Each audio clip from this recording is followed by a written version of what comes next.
नमस्ते। अंशु बुक में आपका स्वागत है।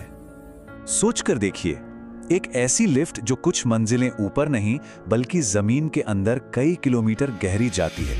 ये एक ऐसी जबरदस्त ट्रांसपोर्टेशन प्रणाली है जहां सुरक्षा से बढ़कर कुछ भी नहीं होता। आज हम इसी माइंड वाइंडर के पीछे छिपे नियमों की दुनिया को समझने वाले हैं। ये सिर्फ एक सवाल नहीं है, ये तो एक बहुत बड़ी इंजीनियरिंग चुनौती है। जरा सोचिए, उस अंधेरे शाफ्ट में तेजी से नीचे जाते हुए ये कैसे पक्का किया जाता है कि सब कुछ बिल्कुल ठीक ठाक रहेगा। तो आखिर इस कमाल की सेफ्टी का राज है क्या? देखिए, ये कोई एक चीज नहीं है, ये तो बड़े ध्यान से बनाए गए नियमों का एक पूरा जाल है जिसमें इंसान, मशीन और फिजिक्स सब एक साथ बंधे हैं। चलिए इसको एक एक करके समझते हैं। तो ये पूरा सिस्टम शुरू कहां से होता है? मशीन से? नहीं, ये शुरू होता है एक इंसान से। जो उस कंट्रोल रूम में बैठा है, उसका रोल सबसे जरूरी है। ये कोई आम ऑपरेटर नहीं होता, इन्हें कहते हैं वाइंडिंग इंजन मैन, एक सर्टिफाइड प्रोफेशनल जिसके कंधों पर सोचिए कितनी बड़ी जिम्मेदारी है। शाफ्ट के अंदर हर एक इंसान की जिंदगी उनके स्किल और फोकस पर टिकी है। और यहाँ नियम बिल्कुल साफ हैं। ये सिर्फ क्वालिफिकेशन की बात नहीं है, ये जवाबदेही की बात है। पता होना चाहिए कि कंट्रोल किसके हाथ में है, और ये भी पक्का करना होता है कि वो थके हुए ना हो, क्योंकि इस काम में थकान की तो बिल्कुल भी गुंजाइश नहीं है। चलिए अब उस जबरदस्त मशीन की तरफ नजर डालते हैं जिससे इंजन मैन कंट्रोल करता है। ये सिर्फ पुली और रस्सियों का एक ढेर नहीं है, बल्कि ये प्रिसिजन इंजीनियरिंग का एक बेहतरीन नमूना है। ये जो बात कही गई है, ये पूरे सिस्टम की नींव है। इसका सीधा सा मतलब है, कोई कमजोर कड़ी नहीं हो सकती। हर एक बोल्ट, हर गियर, हर केबल, उसे सिर्फ काम नहीं करना है, बल्कि एक्सट्रीम प्रेशर में भी सेफ तरीके से काम करना है। ये नंबर शायद छोटा लगे, 1.5 डिग्री, लेकिन ये इतना जरूरी क्यों है? ऐसे सोचिए जैसे सुई में धागा पिरोते हैं। अगर एंगल अजीब हो तो धागा घिसता है ना, कमजोर हो जाता है।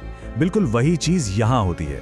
1.5 डिग्री से ज्यादा का एंगल रस्सी को धीरे धीरे खत्म कर सकता है, और इस सिस्टम में कमजोर रस्सी के लिए कोई जगह नहीं है। और ये अनुपात भी उतना ही जरूरी है। जो मेन ड्रम है जिस पर रस्सी लिपटी है, उसका डायमीटर रस्सी के डायमीटर से कम 100 गुना होना चाहिए। क्यों? सिंपल है, अगर एक मोटे तार को एक पतली सी पाइप के चारों तरफ मोड़ेंगे तो वो कमजोर हो जाएगा। ये नियम पक्का करता है कि रस्सी जरूरत से ज्यादा ना मुड़े और अपनी पूरी ताकत बनाए रखे। यह एक बहुत ही आसान सा लेकिन बहुत जरूरी नियम है। मतलब जब केज बिल्कुल नीचे अपनी सबसे लोएस्ट पोजीशन पर हो, तब भी ड्रम पर रस्सी के कम से कम 2 पूरे चक्कर लिपटे होने चाहिए। ये एक तरह का सेफ्टी मार्जिन है। रस्सी कभी भी पूरी तरह से खुलती नहीं है। इससे ये पक्का हो जाता है कि कनेक्शन हमेशा मजबूत रहे। ठीक है, तो हमारे पास एक स्किल्ड ऑपरेटर है और एक सॉलिड मशीन। लेकिन जब एक जमीन के ऊपर हो और दूसरा 2 किलोमीटर नीचे, तो आपस में बात कैसे होती है? जवाब है एक बेहद सिंपल लेकिन सख्ती से फॉलो किए जाने वाले कोड में। यहां जो सबसे जरूरी शब्द हैं वो हैं 2 स्वतंत्र।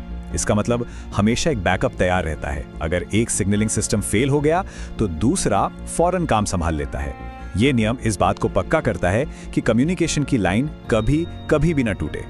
देखिए कितना सिंपल और साफ है, कोई कंफ्यूजन की गुंजाइश ही नहीं। 1 रैप का मतलब है रुको या ऊपर उठाओ, 2 रैप का मतलब नीचे, 3 रैप का मतलब है कि इंसान अंदर है। इस भाषा में गलती हो ही नहीं सकती। और ये बात बिल्कुल साफ कर देती है कि ये कोई सलाह नहीं है, ये एक हुक्म है। शाफ्ट में मौजूद हर शख्स इस कोड को जानता है और इसका पालन करता है। ये एक यूनिवर्सल लैंग्वेज है जो सबको सेफ रखती है। लेकिन असली सवाल तो ये है कि जब चीजें गलत हो जाती हैं तब क्या होता है? जब सब ठीक है तब तो ठीक है, पर जब गड़बड़ हो तब? यही वो जगह है जहां इस सिस्टम की असली काबिलियत सामने आती है। इसको फेल होने के लिए भी सेफ बनाया गया है। सोचिए, किसी भी ऑटोमेटेड सिस्टम का सबसे बड़ा डर पावर फेल हो जाना। ज्यादातर मशीनों के लिए पावर का जाना मतलब एक डिजास्टर, लेकिन एक वाइंडिंग इंजन के लिए यह सेफ्टी को एक्टिवेट करता है। यह सोच कितनी कमाल की है।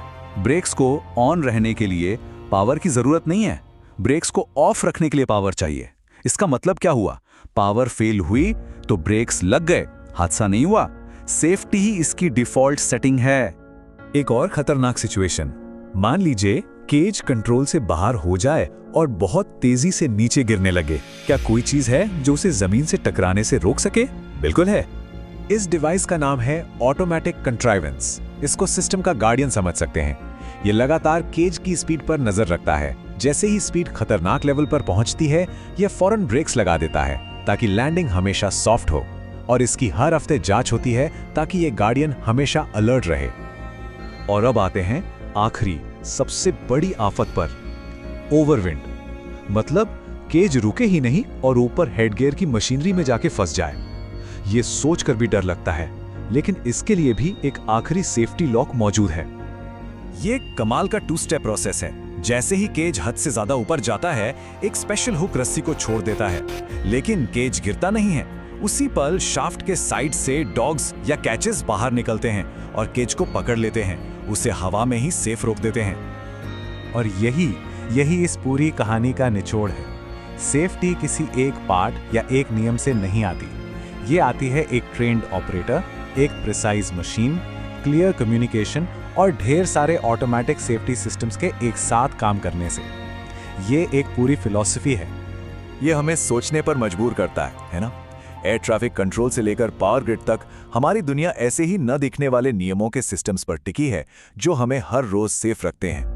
ये इस बात की याद दिलाता है कि सबसे बड़ी, सबसे कॉम्प्लेक्स चुनौतियों का हल अक्सर बड़े ध्यान से बनाए गए नियमों में ही छिपा होता है। तो दोस्तों, वीडियो पूरा देखने के लिए आपको थैंक यू, और ऐसे वीडियो के लिए चैनल को सब्सक्राइब करिए।